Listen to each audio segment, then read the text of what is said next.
પ્રેરણા આપી સાયરામભાઈને ફોન કરીને કે આવો એક શો થવો જોઈએ અને આજે અમને ગર્વ છે કે આ શો ગુજરાતના અલગ અલગ શહેરોમાં 7 પ્રયોગો હજારો લોકો વચ્ચે કરી આજે આ 8મો પ્રયોગ છે। આદરણીય હર્ષભાઈ માટે એકવાર જોરદાર તાળીઓ થઈ જાય। શો શરૂ કરું તો પહેલા એક કે બે નાની વાત। આગામી 2 કલાક અમે સૌ કલાકારો પણ જેની તૈયારી દરમિયાન એકદમ ભાવ વિભોર થઈ ગયા હતા। એ જર્નીમાંથી અમે આપ સૌને પસાર કરવા માંગીએ છીએ અને ત્યારે આપના મોબાઈલ સ્વિચ ઓફ રાખજો। આ શો દરમિયાન ક્યારેક તમારી આંખની કોર ભીની થશે, ક્યારેક એકદમ જુસ્સો તમારી અંદર ભરાઈ જશે, ત્યારે તમારા હોકારા પડકારા, તમારા જયનાદ અને તાળીઓથી અમારા કલાકારોને બિરદાવતા રહેજો, કારણ કે અહીંયાથી તમે જે આપશો એ અહીંયા અમને મળીને બમણો થઈને તમારા સુધી પહોંચશે। અને આગામી 2 કલાક એક એવા વ્યક્તિત્વના એ મેજિકલ વ્યક્તિત્વના મેજિકમાં અમે તમને સૌને લઈ જવા માંગીએ છીએ। કાર્યક્રમના અંતે રામલલ્લાની આરતી કરીને છૂટા પડીશું। તો ચાલો વાળીએ સાંઈરામ દવે લિખિત અભિનીત વિરલરાજ દિગ્દર્શિત નમોત્સવ।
श्री नरेंद्र भाई मोदी ना जीवन आधारित मल्टीमीडिया शो में મળ્યા છીએ ત્યારે આવો એક સરસ મજાના ગીત અને નૃત્ય સાથે આ કાર્યક્રમને ઉઘાડા।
કૃષ્ણની ભગવત ગીતા યાદ આવે, ભગવાન બુદ્ધની કરુણા તો મહાવીરની અહિંસા યાદ આવે, ચાણક્યની નીતિ તો સુદામાની ભાઈબંધી યાદ આવે, નચિકેતાના સવાલો તો મહારાણા પ્રતાપનો ભાલો યાદ આવે. ભારત શબ્દ બોલો એટલે તાનસેનનો રાગ અને ભરતરીનો વૈરાગ યાદ આવે, અદ્વૈતના આદિ શંકર અને ગંગા યમુનાના કંકર યાદ આવે, વિવેકાનંદની ગર્જના અને ગાંધી બાપુની પ્રાર્થના યાદ આવે, સુખદેવ રાજગુરુ અને ભગતસિંહની શહાદત યાદ આવે. ભારત શબ્દ બોલો એટલે સરદાર પટેલની સંગઠન શક્તિ અને નરેન્દ્ર મોદીની દેશભક્તિ યાદ આવે. આવે કે નહીં? આવે. આપણે નરેન્દ્રભાઈને વધુ સમજી શકીએ એવી કેટલીક વિશિષ્ટતાઓ મારે હાથ લાગી. જો તમને ગમે તો તેને બનાવજો. જે ભારત મને નમે છે એ તમામને મોદી ગમે છે, અને જેની માનસિકતામાં વિદેશી ચીપ છે એને જ મોદીથી તકલીફ છે. મોદી એટલે જે આપણને જીવતા શીખવાડે અને જીતતા પણ શીખવાડે. સાધકની પ્રધાન સેવક બનવાની યાદ, વડનગરની વિશ્વ ફલક સુધીની યાદ. મોદી એટલે પડકારના પથ્થરોને ભાંગીને ભૂકો કરી એમાંથી નીકળતું પ્રગતિ. સદીઓથી વિરાજતા હાટકેશ્વર મહાદેવ અને સર્વષ્ટા તળાવ વડનગરની આગવી હોય. અને મારી રીતે કહું કે દિલ્હીમાં જ્યારે આગ લાગે ત્યારે વડનગર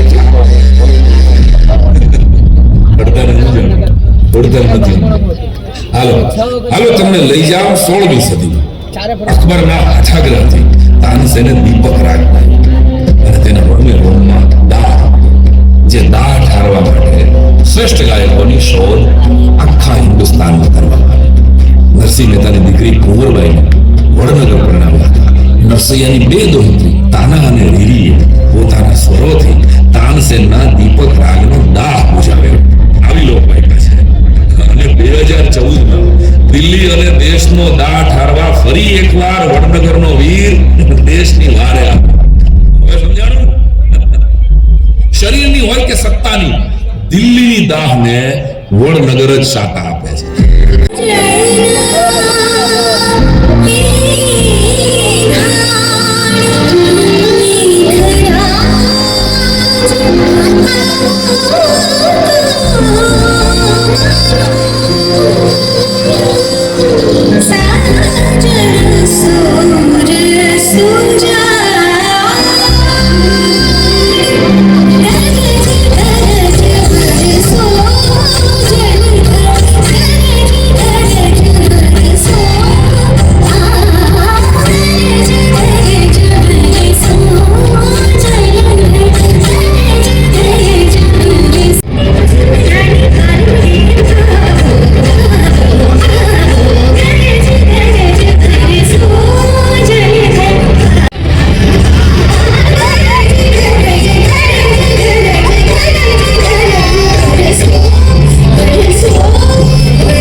વિક્રમ સંવત 2006 ભાદરવા સુદ છઠનો દિવસ 17મી સપ્ટેમ્બર 1950 ના દિવસે દામોદરદાસ મૂળચંદ મોદીના આંગણે હીરાવાળી કુખે ત્રીજા સંતાન તરીકે નરેન્દ્રભાઈનો જન્મ.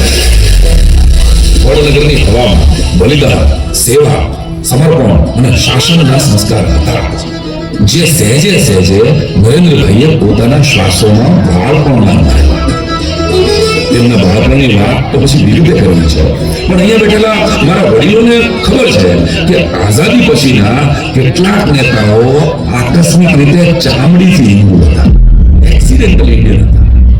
દર 100 કિલોમીટરે જે દેશમાં ભાષા બદલાઈ જાય, સંપ્રદાય બદલાઈ જાય, ફૂડ, પહેરવેશ, રીત રિવાજો બદલાઈ જાય, એવા સાંસ્કૃતિક વિવિધતાઓથી ભરેલા રાષ્ટ્રને એક તાતણે એ જ બાંધી શકે જેના હૃદયમાં ઇન્ડિયા નહીં, ક્રોધમાં આવે છે. હજારો પરિવારો પ્રવાસનો આનંદ માણતા. કોઈ નવ દંપતીના લગ્ન જીવનનો પ્રથમ પ્રવાસ શાંત વાતાવરણ કોઈને અંદાજો પણ નહોતો કે પહેલગામની આ શાંતિ હમણાં લોહી જાણ ચીસોથી ખડાવવાની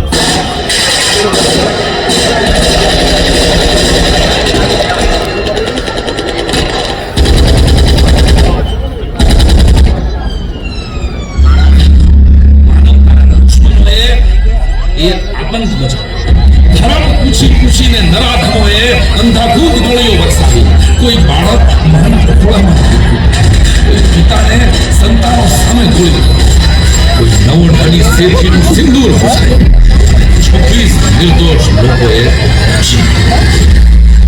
सबसे पहले बात करें तो पहले आतंकवादी मामले से जुड़े एक्सक्लूसिव जानकारी सबसे पहले आपको दे दें क्योंकि आतंकवादियों ने AK-47 और एमओ जैसे असॉल्ट राइफल्स का इस्तेमाल किया था। इसका खुलासा हुआ है मौके से मिले कारतूसों से। उन कारतूसों की जांच से पता चला है कि आतंकवादियों ने AK-47 और एमओ जैसे अत्याधुनिक हथियारों से गोलियां बरसाई थी, वो नरसंहार किया था। खुलासा ये भी हुआ कि हमले में 3 उन आतंकियों को और इस हमले की साजिश रचने वालों को उनकी कल्पना से भी बड़ी सजा मिलेगी। जो बात मैं आप सबको बताने जा रहा हूं वो बात आप मरते दम तक अपने हलक से बाहर नहीं निकालेंगे। 22 अप्रैल दोपहर को पहलगाम में हुए आतंकी हमले में मारे गए निर्दोष लोगों के मौत का बदला लेने का मौका देने जा रहा हूं। इस बेरहमी से आतंकवादियों ने हमारे देशवासियों को कायरों की तरह घुस के मारा था। उस बेरहमी का घातक जवाब उनका सर धड़ से अलग करने का मौका देने जा रहा हूं।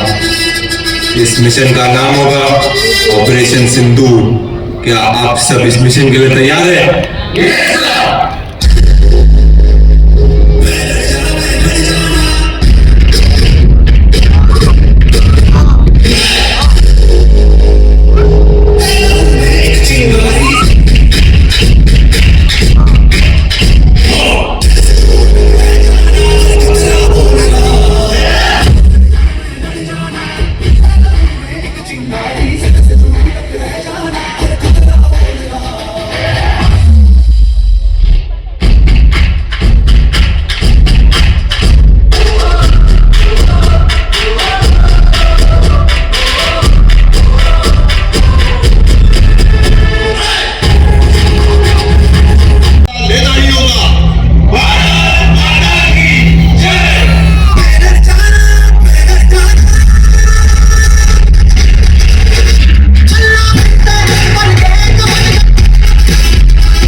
Take positions.